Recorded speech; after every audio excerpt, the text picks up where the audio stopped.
반갑습니다. 오늘도 이렇게 기도의 자리에 나오신 한 분 한 분 주의 이름으로 축복합니다. 이렇게 새벽부터 이렇게 기도하시느라고 피곤할 텐데 이렇게 찬양도 힘차게 하시고 안 피곤하신가 봐요, 그죠? 우리 옆에 있는 분에게 우리 이렇게 인사했으면 좋겠습니다. 우리 이 자리에 있는 것도 하나님의 은혜인데 모든 것이 주님의 은혜입니다. 우리 인사하겠습니다.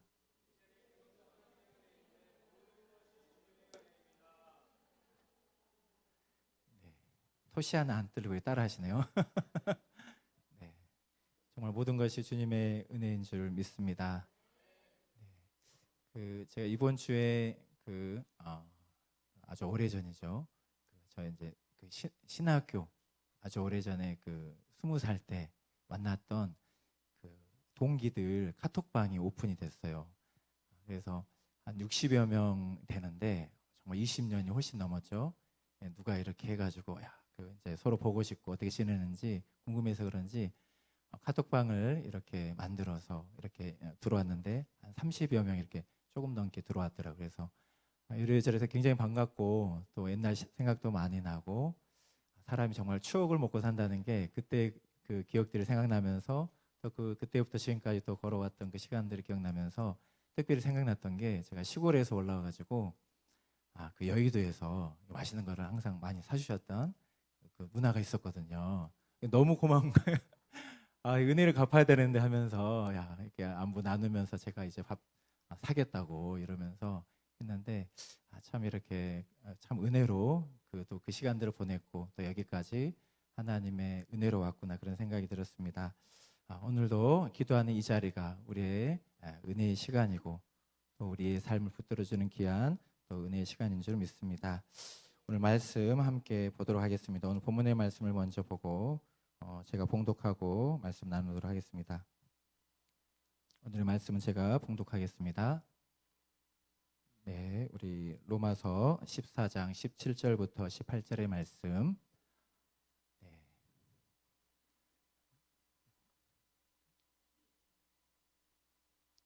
제가 읽어드리도록 하겠습니다. 하나님의 나라는 먹는 것과 마시는 것이 아니요 오직 성령 안에 있는 의와 평강과 희락이라. 이로써 그리스도를 섬기는 자는 하나님을 기쁘시게 하며 사람에게도 칭찬을 받느니라. 아멘. 여러분, 우리는 교회를 다니면서 우리의 신앙생활이 은혜롭기를 항상 소망합니다. 은혜로운 신앙생활이 되기를 항상 꿈꾸고 소망하죠. 그런데 우리의 신앙생활이 정말 하나님의 은혜 안에서 풍성한 신앙생활이 되기 위해서는 필요한 것들이 있다고 합니다. 이것을 풍성한 삶으로의 초대라는 책에 보니까 우리의 영적 여행에 있어서 반드시 필요한 4가지를 이야기하고 있는데 그 4가지가 뭘까요? 뭐가 있을까요? 신앙생활에 있어서 이것은 꼭 필요한 것 같다. 네, PPT가 준비되어 있는데 첫 번째는 성경이래요. 성경은 꼭 필요한. 두 번째 뭘까요? 성령. 세 번째가 믿음이래요. 마지막이 뭘까요? 네, 공동체. 4가지 뭐라 그랬죠? 네, 성경, 성령, 믿음, 공동체. 여러분, 이 4가지가 우리의 신앙생활에 나에게 있어서 다 이렇게 내가 이것을 충분히 누리고 이것을 충분히 이것들과 함께 신앙생활을 하고 있는지 한번 생각해 보시기 바랍니다. 혹시나 이 4가지 중에 하나라도 놓치고 있는 부분은 없진 않는지 한번 생각해 보시기 바랍니다. 여러분, 성경은 우리의 신앙의 이 영적 여행에 있어서 지도와 같다고 합니다. 지도.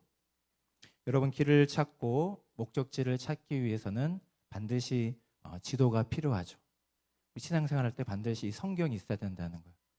성령은 어떤 분일까요? 성령은 영적 여행에 있어서 안내자라고 합니다. 마치 여행의 가이드처럼 정말 안내해주고 도와주는, 없어서는 안 되는 역할을 하시는 분이 성령이라고 말하고 있습니다. 믿음은 무엇일까요? 우리를 안내하는 분에 대한 신뢰라고 말합니다. 여러분, 가이드를 신뢰하지 않으면 가이드가 안내하는 그 안내에 도움을 받아서 좋은 여행을 할 수가 없죠. 신뢰해야 되는 거죠. 믿음이 있어야 우리는 하나님의 그 은혜대로 신앙생활을 할 수 있다는 것입니다. 마지막 공동체는 영적 여행을 함께하는 동반자라고 설명하고 있습니다. 동반자. 함께 서로 격려하고 응원하고 지지하면서 함께 가는. 여러분, 이 네 가지 신앙생활이 있어서 꼭 필요하고, 우리의 신앙생활이 풍성한 그리고 은혜로운 신앙생활이 되기 위해서는 꼭 필요하다고 합니다. 한번 나는 이 네 가지를 얼마나 중요하게 여기면서 이것을 꼭 붙들고 정말 신앙에 있어서 중요한 가치로 여기고 내가 신앙생활을 하고 있는지 한번 점검해 보시기 바랍니다. 성경, 혹시 내가 성경을 내려놓진 않았는지. 성령, 언제나 우리 함께 하시고 인도하시는 성령. 믿음, 주님에 대한 신뢰. 공동체, 혹시 소홀히 하진 않았는지 한번 돌아보시기 바랍니다. 오늘 이 네 가지 중에서 우리와 함께 하시고 우리를 도우시는 성령님을 중심으로 함께 말씀을 나누려고 합니다. 여러분, 성령님은 우리의 영적 여행에 있어서 우리를 도우시고 또 우리를 안내해주는 좋은 안내자라고 할 수 있습니다. 여러분, 혹시 성령님이 없는 신앙생활 여러분 한번 상상해 보셨습니까? 성령님이 없는 신앙생활, 나 혼자도 잘할 수 있다? 여러분 혹시 한번 생각해 보셨습니까? 여러분, 성령님이 없이 우리는 신앙생활을 완주할 수 있을까요? 어쩌면 불가능할 것입니다. 은혜로운 신앙생활도 어렵고 능력 있는 신앙생활도 어렵고 우리의 믿음을 끝까지 지키는 것도 어려울 것입니다. 그러므로 우리는 날마다 성령 안에서 살아가야 하는 줄 믿습니다. 여러분, 예수님의 그 말씀을 보면 예수님께서는 이 땅에 계셨을 때 승천하시기 전에 성령에 대해서 말씀하시고 약속하셨다는 것을 아주 자주 가르치셨다는 것을 알 수 있습니다. 우리 대표적으로 한번 요한복음 16장 7절의 말씀을 함께 보겠습니다. 예수님 제자들에게 하신 말씀인데요. 우리 한번 같이 읽어보겠습니다. 그러나 내가 너희에게 실상을 말하노니 내가 떠나는 것이 너희에게 유익이라. 내가 떠나가지 아니하면 보혜사가 너희에게로 오시지 아니할 것이요 가면 내가 그를 너희에게로 보내리니. 아멘. 네. 내가 떠나는 것이 너희에게 유익이라 말씀하시면서 보혜사에 대해서 알려주셨습니다.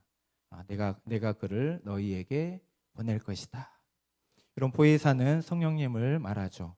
그리고 보혜사라는 의미에는 여러 가지 의미가 있습니다. 변호자, 그리고 위로자, 권위자, 상담자, 돕는 이, 다양한 의미가 있습니다. 여러분, 사실 예수님도 보혜사였지만 예수님께서 말씀하신 대로 이제 다른 보혜사를 우리에게 보내주셔서 우리의 신앙생활을 도우시고 안내하신다고 예수님께서 분명히 말씀하시고 약속해 주셨습니다. 그렇기 때문에 예수를 믿고 살아가는 이 신앙생활에 있어서 성령은 뗄래야 뗄 수 없는 관계에 있다는 것을 알 수 있습니다. 예수 믿는 사람은 성령의 사람이죠. 그리고 성령의 사람은 예수를 믿고 살아가는 사람입니다. 그래서 사도 바울은 아주 중요한 이야기를 했는데 성령이 아니고서는 예수님을 나의 주로 고백할 수 없다는 아주 유명한 말을 했습니다. 우리 고린도전서 12장 3절 우리가 잘 아는 말씀일 텐데 한번 같이 읽어보겠습니다. 그러므로 시작. 그러므로 내가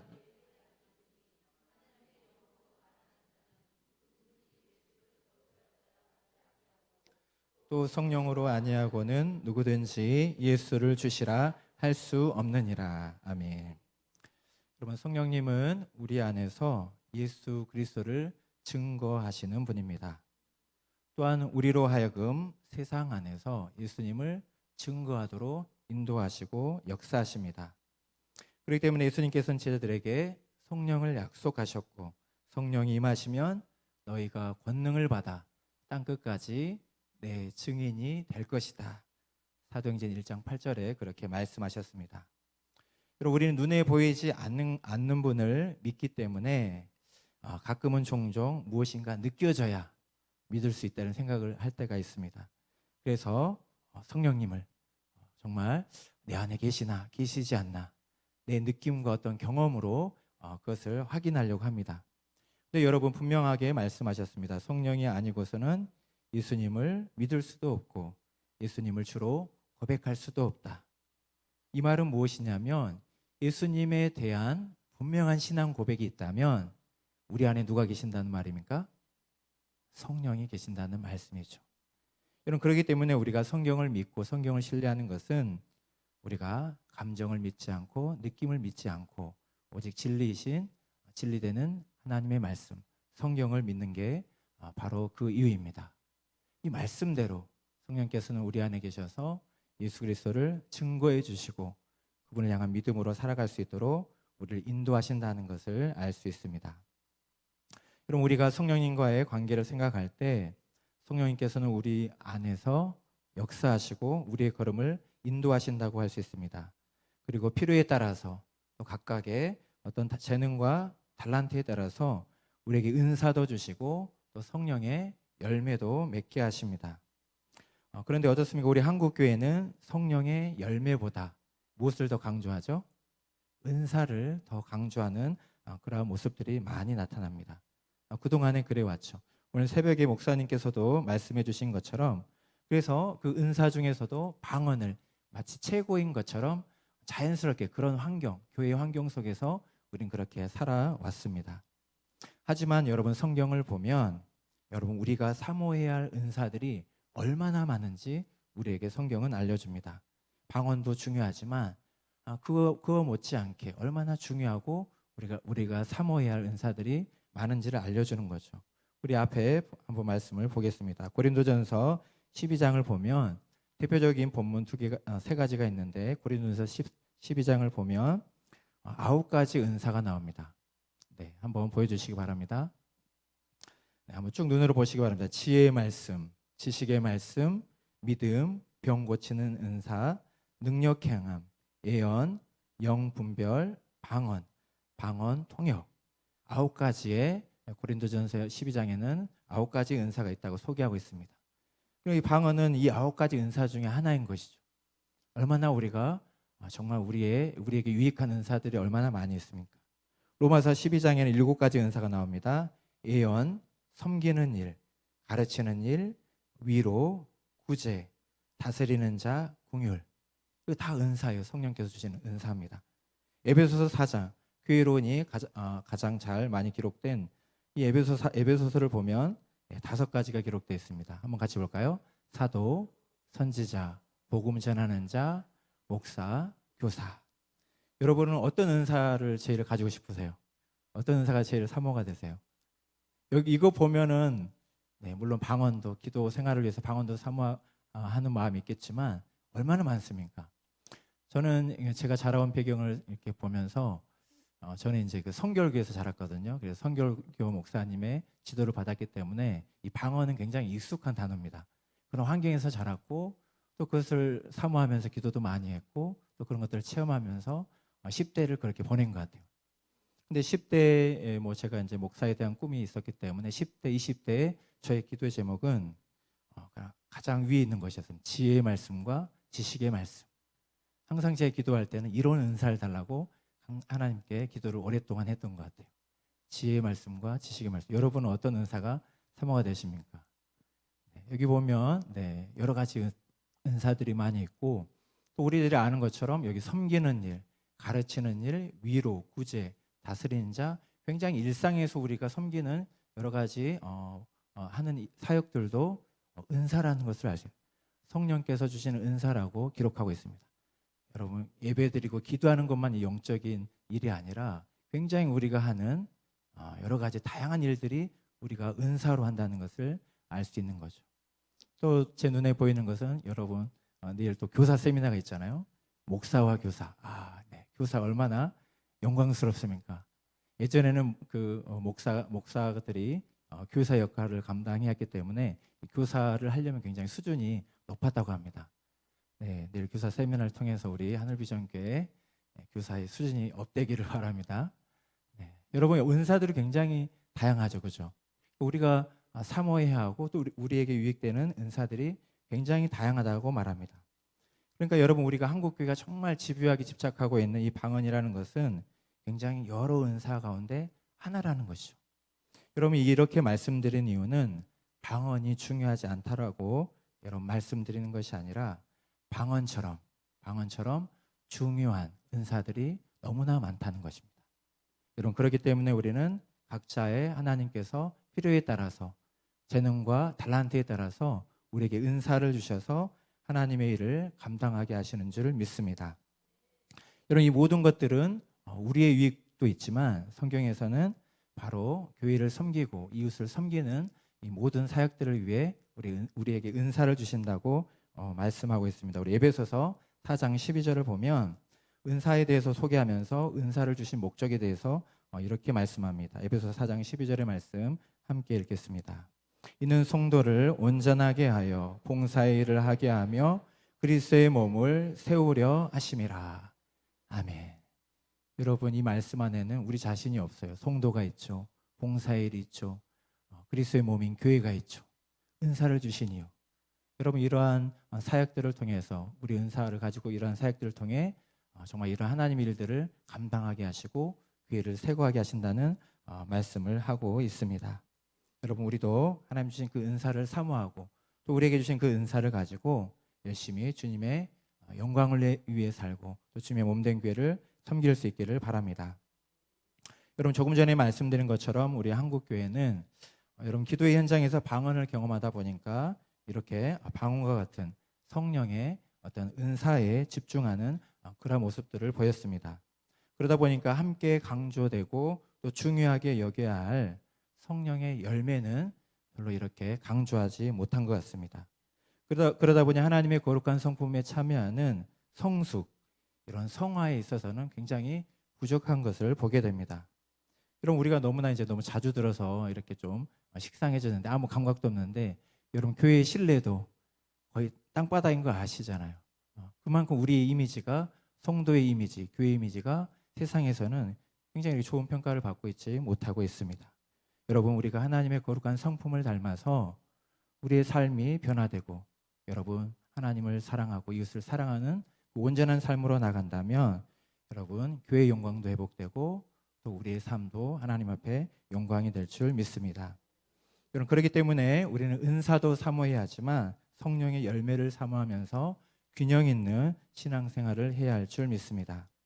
여러분 복음의 핵심을 정리하고 있는 갈라디아서를 보면 성령을 따라 살아가는 삶을 가르치고 있습니다. 성령을 따라 사는 그 삶의 결과로서 무엇을 이야기하고 있습니까? 성령의 열매를 이야기합니다. 우리가 잘 아는 성령의 9가지 열매입니다. 우리 한 번 더 같이 읽겠습니다.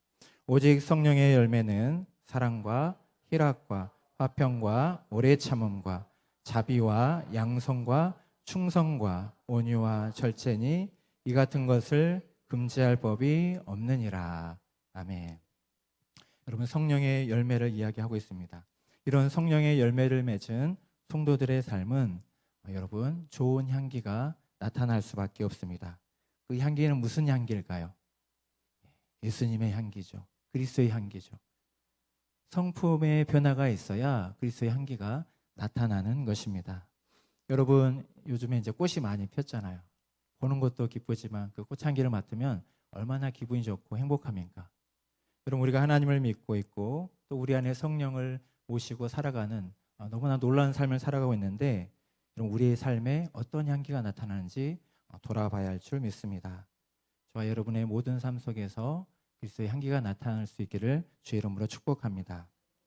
그럼 오늘 본문을 보면 우리가 살아가는 이 땅의 삶이 이 땅에 우리가 살아가고 있지만 우리의 존재가 하나님 나라에 속하였음을 이야기하고 있습니다.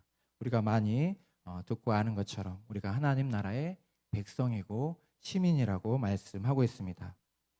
그러니까 우리가 이 땅에 살아가면서 바른 이 땅을 딛고 있지만 우리의 신분이 하나님 나라에 속해 있음을 우리가 잊지 말아야 한다는 것입니다. 그런데 우리가 세상을 살아가다 보면 하나님 나라 백성으로 사는 것이 참으로 힘듭니다. 너무나 우리가 매일매일 경험하는 것입니다. 영적인 신분을, 내 정체성을 드러낸다는 것이 얼마나 불편한 일인지 너무나 잘 알고 있습니다. 그래서 우리가 어떻게 합니까? 그냥 뭐 교회 다니는 거, 예수 믿는 거 숨기지 않고 그냥 지낼 때가 참 많이 있습니다. 그러면 이처럼 우리가 굉장히 연약하죠. 그냥 쉬운 방법으로, 편한 방법으로 살아가는 게 우리의 모습입니다. 그래서 저는 오늘 본문의 말씀에서 굉장히 소망을 갖게 되고 희망을 가지게 됐습니다. 왜 그렇습니까? 이러한 연약한 우리에게도 희망이 있다는 것을 오늘 본문을 말씀하고 있습니다. 왜냐하면 우리 안에 성령께서 함께 하셔서 우리를 도와주신다. 이 놀라운 사실이 성도의 희망이고 교회의 희망이라는 것을 깨닫게 되었습니다. 여러분, 그렇기 때문에 성도는 또한 교회는 어떠한 현실 앞에서도 성령께서 함께 하시기 때문에 희망을 가질 수 있다는 것을 오늘 본문은 이야기하고 있습니다. 오늘 본문을 보면 하나님 나라의 백성의 삶은 어떤 것인가 정리해 볼 때 바로 성령 안에서 살아가는 것이 하나님 나라의 백성의 삶이라는 것을 우리에게 이야기해 주고 있습니다. 우리 본문의 말씀 로마서 14장 17절의 말씀 우리 한 번 더 같이 읽어보겠습니다. 하나님의 나라는 먹는 것과 마시는 것이 아니요 오직 성령 안에 있는 의와 평강과 희락이라.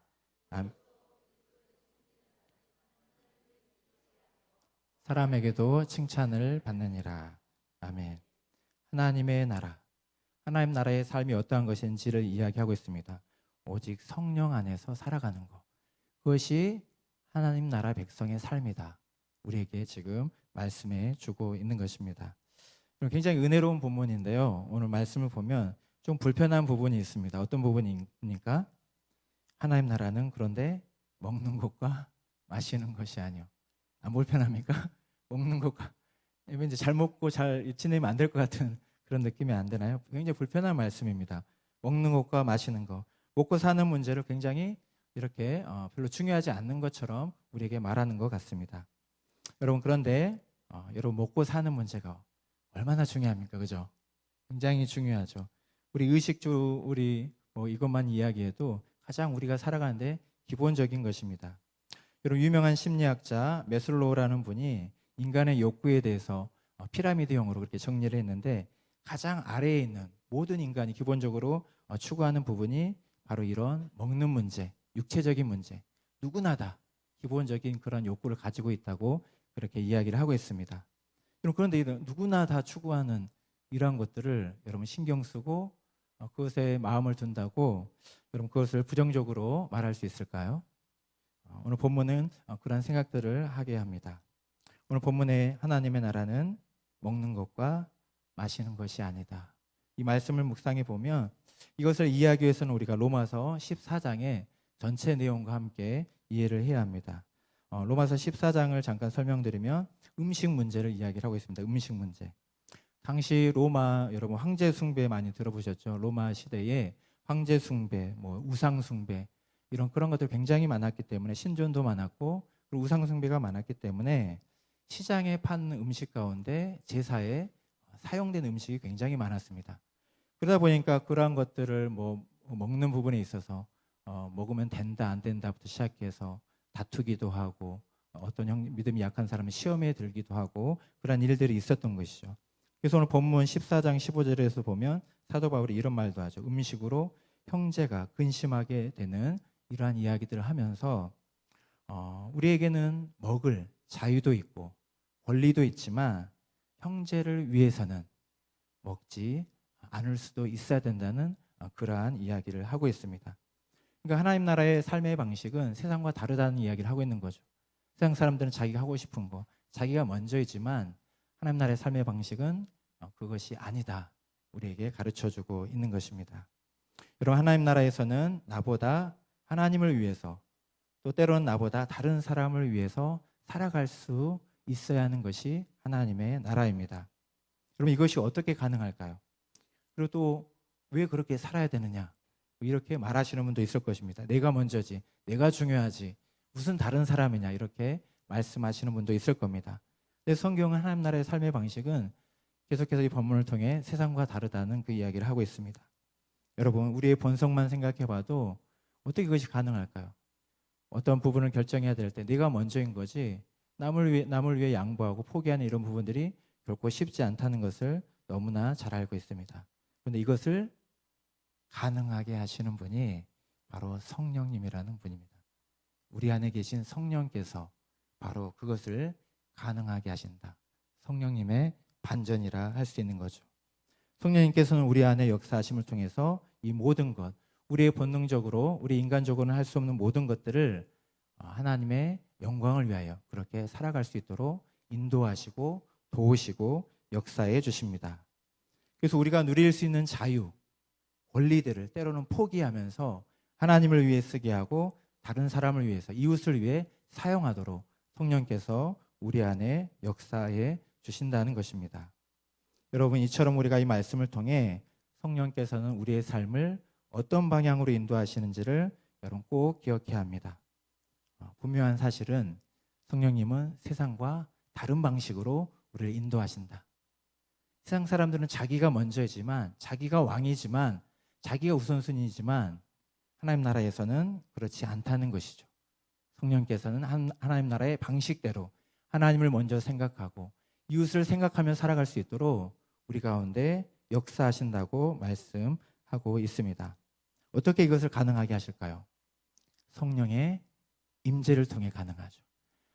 나로 가득 찬 내 마음속에 성령께서는 임재하셔서 우리의 마음에 좀 표현하자면 공간을 만드신다 그래요. 공간을. 하나님을 위한 공간을 만들고 이웃을 위한 공간을 만들고 온통 나로 가득 찼는데 성령께서 임재하심을 통해 이제 다른 사람을 생각할 수 있는 나, 이기적인 내가 이타적인 내가 될 수 있도록 도우시고 역사하시는 분이 성령님이라고 우리에게 알려주고 있습니다. 여러분, 우리 교회 주차장 참 이렇게 생각할 때마다 은혜가 되는데 우리 교회 주차장 이웃에게 이렇게 개방하고 있지 않습니까? 여러 목사님들을 만나면 이 주차장 개방하는 게 굉장히 어려운 것 같아요. 처음에는 좋은 뜻으로 주민들에게 이제 개방을 했는데 이 질서도 안 지키고 너무나 불편하니까 결국에는 이제 통제하고 관리하는 모드로 바뀌어가는 것 같습니다. 어떤 교회는 그런 것 같아요. 매일 오픈해 놓으니까 고마운 줄 몰라서 일주일에 하루 이틀만, 그럼 엄청 고마운데요. 그래서 저는 우리 교회는 거의 매일 오픈해 놓는데 이게 아무나 할 수 있는 게 아니구나 이런 생각이 들면서 여러분, 이웃을 위한 공간을 내주는 거잖아요. 제가 말씀을 준비하면서 은혜를 받았습니다. 정말 우리 불편하지만 남을 위해서, 이웃을 위해서 이 공간을 내줄 수 있다는 게 은혜로 가능한구나. 정말 은혜로운 교회구나 이런 생각이 들었습니다. 여러분, 이러한 마음으로 이것을 끝까지 우리가 포기하지 않았잖아요. 이웃들을 위해서 개방한 이 부분을 우리 불편하다고 포기하지 않고 이렇게 지금까지 지켜온 걸 보면 여러분, 그 마음을 가지고 우리가 하나님을 섬기고 이웃을 섬기고 나아간다면 정말 하나님께도 칭찬받고 이웃에게도 칭찬받는 여러분 복된 교회가 될 줄 믿습니다. 여러분, 우리가 이렇게 성령 안에서 하나님 나라의 방식대로 살아간다면 우리 하나님 나라의 풍성한 축복을 누리게 됩니다. 오늘 본문은 그 영적인 축복을 세 가지로 이야기하는데 뭐라고 이야기하나요? 의와 평강과 희락이다 말씀합니다. 그래서 하나님 나라의 백성들이 성령 안에 살아갈 때 누릴 수 있는 영적인 축복이라고 말합니다. 이 세 가지를 좀 공부한 느낌이 들 수 있지만 간단하게 설명을 드리겠습니다. 첫 번째, 의가 무엇인가? 칭이라고 할 수 있는데 하나님 나라 복음의 핵심인 여러분 의로움이라고 말할 수 있습니다. 그러니까 이것은 뭐냐면 성령께서는 우리를 하나님 앞에 세울 때 예수 그리스도 안에서 의로운 자로 거룩한 자로 세워주신다는 말씀입니다. 유명한 로마서 3장에 하나님의 의라고 나오는데 어느 누구도 죄인된 인간은 하나님 앞에 설 수 없기 때문에 이 하나님의 의를 통해서 하나님 앞에 설 수 있다는 것을 이야기를 하게 됩니다. 나의 공로가 아니라 예수의 공로로 이 하나님의 의를 얻어서 하나님 앞에 서게 되는 거죠. 그럼 두 번째, 평강은 뭘까요? 하나님과의 관계 회복을 통해 얻게 되는 것입니다. 평강, 화평이라고도 할 수 있는데요. 여러분, 본래 인간은 하나님과 단절된 그런 상태였죠. 그렇기 때문에 죄의 노예가 되어서 어둠 속에 살아갔던 모습이 바로 모든 인간의 모습입니다. 그런데 성령께서는 우리 안에 예수 그리스도를 증거해 주시고 그분을 믿고 의지함을 통해서 하나님과의 관계를 어떻게 하셨죠? 회복시켜 주신 거죠. 그러니까 하나님의 그 임재 가운데 이제 놀라운 평강이 임하는 거예요. 세상에서 경험할 수 없었던 그 하늘의 평강이 하나님과의 그 관계 회복을 통해 우리에게 임하는 그 놀라운 평강의 축복을 이야기하고 있습니다. 그럼 세 번째, 희락입니다. 희락. 이 희락도 하나님과의 관계를 통해 얻게 되는 것입니다. 하나님과의 회복된 그 관계 안에서 누리게 되는 그 영적인 기쁨, 세상이 빼앗진 못하는 그 기쁨, 세상이 그 어떠한 존재도, 어떠한 환경도, 고난도, 고통도 빼앗아갈 수 없는 그 하늘의 기쁨이 임하게 된다는 것을 이야기하고 있습니다. 그럼 왜 그렇습니까? 왜 우리는 항상 기뻐할 수 있습니까? 하나님께서 항상 살아계시고 하나님께서 언제나 우리와 함께 하시기 때문이죠. 그래서 그 관계 안에 회복된 하나님의 사람들은 늘 하나님 주신 평강과 그러한 기쁨을 누리며 살아가는 것입니다. 여러분, 성령 안에서 살아갈 수 있기를 주의 이름으로 축복합니다. 이것이 하나님 나라의 삶의 방식이라고 오늘 우리에게 말씀해 주고 있습니다. 여러분, 세상은 우리를 세상의 방식대로 살아가도록 자꾸 유혹하죠. 그죠? 그렇게 살면 안 된다.